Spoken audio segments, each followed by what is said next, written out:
शहर के किनारे एक छोटी सी झोपड़ी में रमेश और सीता रहते थे। घर की छत टपकती थी, दीवारें कच्ची थी, लेकिन उस घर में सबसे कीमती चीज थी उनकी बेटी अनन्या। रमेश रोज मजदूरी करता था। सीता लोगों के घर बर्तन धोती थी।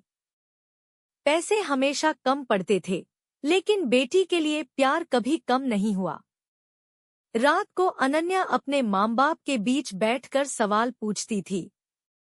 उसे टीवी पर सुने हुए इंग्लिश वर्ड्स बहुत अच्छे लगते थे।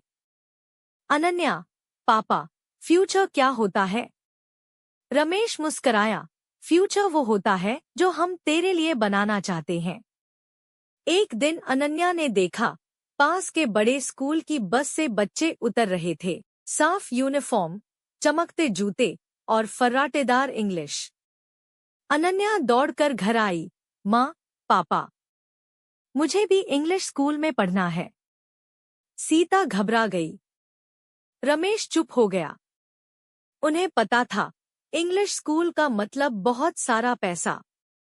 रात को रमेश बोला, हम गरीब हैं, लेकिन हमारी बेटी के सपने गरीब नहीं होंगे। अगले दिन दोनों अच्छे इंग्लिश स्कूल पहुंचे।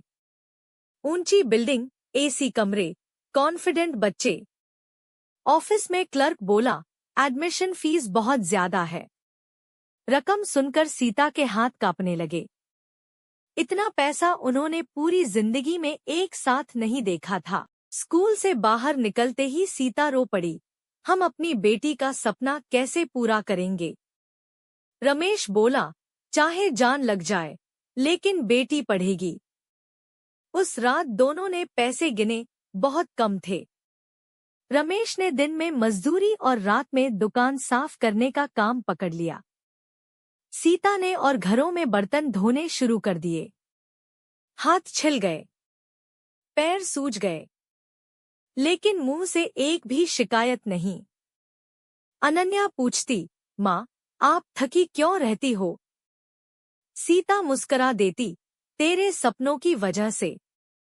कई महीनों की मेहनत के बाद पैसे पूरे हुए।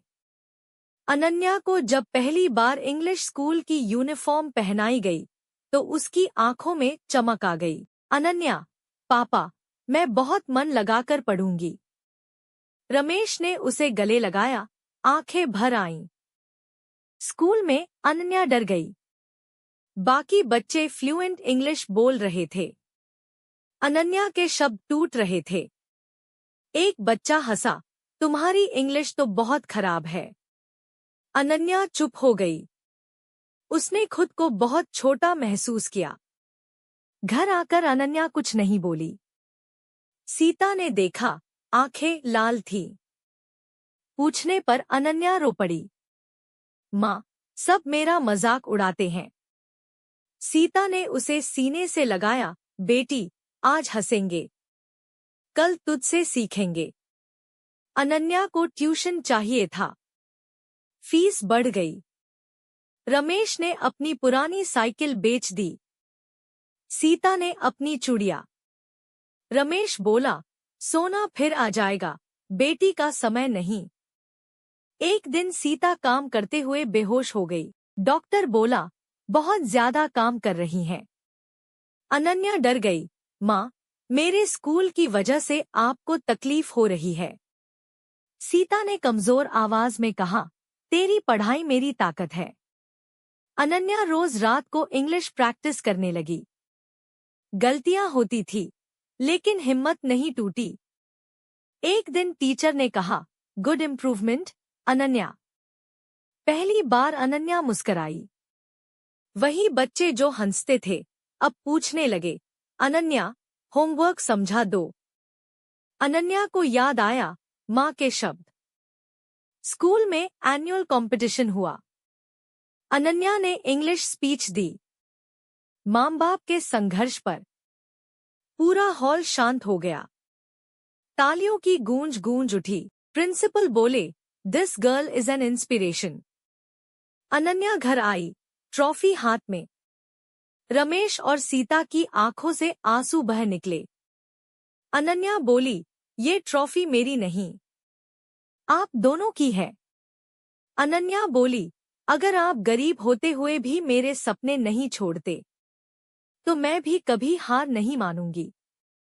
रमेश, बेटी, आज हमें अमीर महसूस हो रहा है।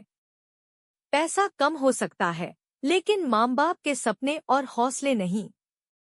आपको स्टोरी अच्छी लगी हो तो प्लीज लाइक शेयर सब्सक्राइब जरूर करिए। हम आपके लिए और अच्छी अच्छी स्टोरी लेकर आएंगे।